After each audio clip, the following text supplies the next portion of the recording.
Grandpa, and this is Squeezy. And I'm Anastasia, and this is Sunny. Okay, and we're here to do an introduction to the Stimson Python for my Uncle Danny and my cousin Travis. So we're going to tell you what these snakes are and how to look after them. And we hope you find this informative. And enjoy it. This is Sunny, who was once known as a Stimson Python, and as you can see, shows very beautiful patterns. Okay, so why don't you hold her right up close to the camera so people can have a nice look at her. Oh, she is a cracker. Yeah, pity she's looking at me and not at the camera. There we go.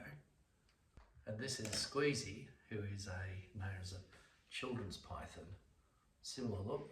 They're both from the Enclosure genus, but now the Stimson Python is also classified as a children's python. Okay, they have an amazing distribution. They've got a massive distribution over most of arid Australia. You can see that they're a similar size, aren't they? Yes, they are. Okay, we're going to show you some photos of what a baby looks like, which was Sunny, and what a full-grown adult looks like as well. They start pretty small but finish up at about 1 metre and about as thick as a 50-cent piece. So what we're going to do now is just move apart and let you see what is Squeezy's enclosure. Now they're from the Western Australia in the desert country, so it's lots of desert and rocks and sand. Yeah, very dry environment. And so Squeezy's in this enclosure. She's got a nice hide there. She's got a water bowl up the back.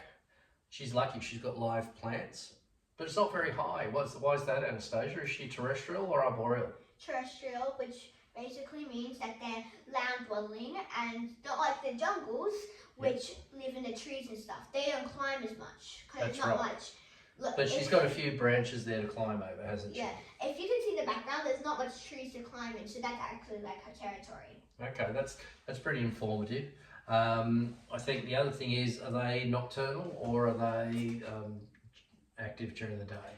Well, they can be active during the day like they are right now, but they're mostly nocturnal. They are quite crazy at night. Which is why we've got a camera here which can watch them through the infrared. So now we're going to talk about keeping these snakes. Are they easy to keep, Anastasia? Yes. Yeah. Are they good for kids? Yes, they are. If it's good for a beginner snake. Okay. And is that why they're called children's pythons? No. Why are they called children's pythons? Because the person who discovered them, their surname was Children's. Children, so they thought they named it after themselves. Okay, that's pretty cool. So, firstly, let's talk about handling. Are they easy to handle? Yes, they are. Not like Show us. Yeah. Have you ever been bitten by these guys? No. Which is the most gentle snake you've ever come across? Squeezy, probably. Squeezy, yeah. Okay, so they're pretty easy to handle. We've seen how big they get. Like Squeezy's, what, about 3/4 size? Yeah, she's almost full grown. Okay, so she'll get out to about 1 metre. Sunny will get that size, just depends on how fast you feed them. Okay, so feeding them, what do you feed them? So, what do you feed them? We feed them mice, and we've tried rats on them, but they don't really respond to them for our snakes. So are they tricky feeders? Yes, they're quite tricky. They're quite fussy, but once they're like, oh, I like this food, they'll just eat it. Yeah, well, that's true, but you know what? I've spoken to other people and they say the Enclosures are really good eaters, and believe it or not, the jungles are fussy. We just think it's the opposite, don't we? Yeah, we don't think that at all. Yeah, but what we've discovered is Sunny's pretty good on rats. Yeah. Yep, okay. And Squeezy prefers mice. Which is quite weird because smaller, bigger. But that's okay. So Squeezy's on what's called a weaner mouse, maybe going up to an adult mouse. And Sunny is on a hopper rat now. Yeah. Okay. And what we try to do with our snakes, because these are the same age, believe it or not, we try to get them up to the same size so that, you know, if they're ever together, they manage to handle each other well. Okay. Well, even though they're different sizes, they still manage each other well. Yeah. So these guys are just curious, aren't they? Yeah. Yeah. They're not aggressive towards each other, so that's pretty cool. So here's a gratuitous video of Sunny wolfing down her hopper rat. Took her a while to take it, but once she got her teeth around it, she's now pushing hard and swallowing it down.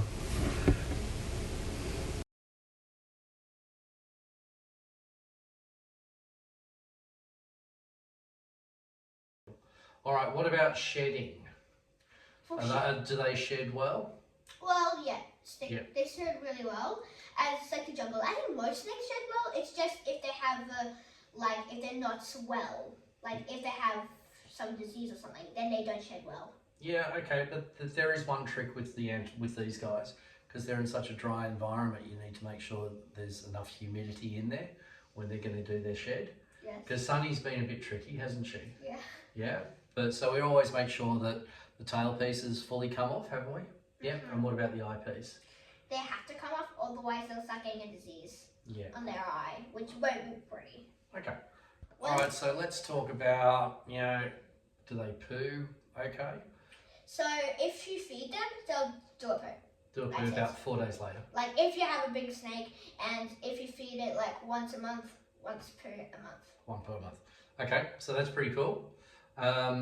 Water, need fresh water every 3 or 4 days. Pretty cool.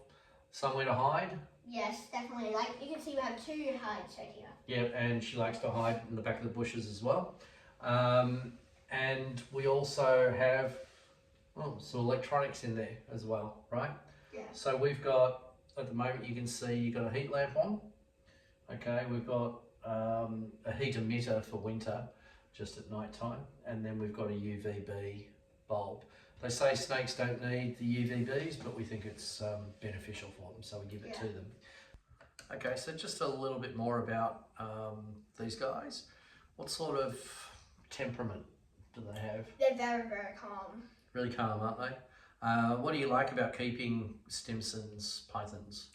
They're very interactive and you can handle them for a long, long time.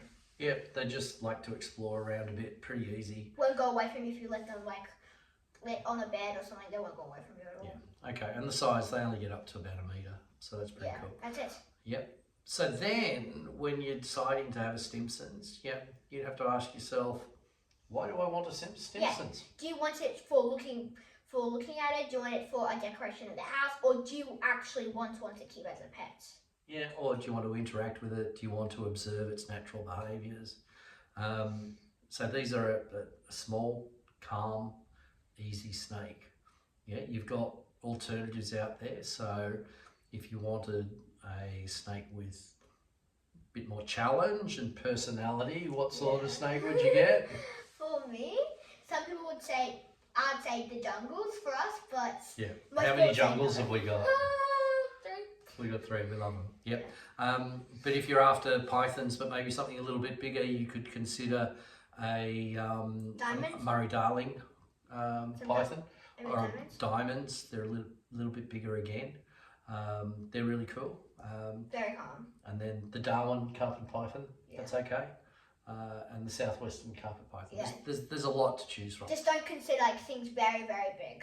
Yeah, like a black-headed python. Or olive.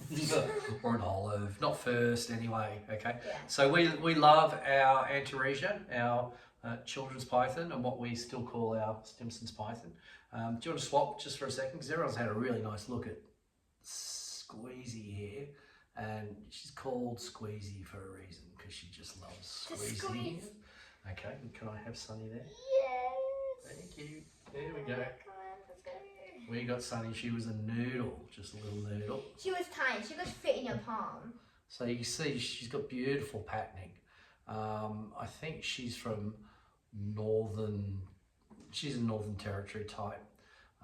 The wheat belt Stimsons are just absolutely spectacular. And if you search for them on the internet, you'll see some fun things about them. So I guess the last thing is, where do you get your snake? We got Sunny from a breeder. Squeezy was a rescue. Someone didn't want her anymore. Yeah, so she's a children's python. Yeah, you can maybe just rescue a snake, maybe. Well, you can apply for that. Probably not as your first snake, but pet shops quite readily sell children's pythons. And then The children's python will cost you anywhere between $200 and maybe $500 for a special type. And the setup, we build our own cages, but you first set up with all the lights, thermostats, water bowls, hides. It's going to cost you about $400, maybe $500. You don't have to go as complicated as this. You don't, but what we love about our cages is the snakes love them. Yep. Yeah. Maybe if your snake is bigger, you could consider doing a bioactive enclosure. Yeah, so these enclosures are there for forever homes. But once you see them get in there, they just wander all around, they check it out, don't they? It's just lovely. It's really fun to watch. Okay, terrific. So we hope you've enjoyed this introduction to the Stimsons / children's python. If you like the video, please like, subscribe, comment if you can, and if you want more videos, check our channel. Yeah, and comment down below if you want any special videos. Yeah, if you want something or you've got any questions, just ask us in the comments. We'll get back to you pretty quickly. So I'm Grandpa. And I'm Anastasia. And these are our snakes. And this YouTube channel is Super Snakes. Super Snakes. See you next time. Bye. Bye.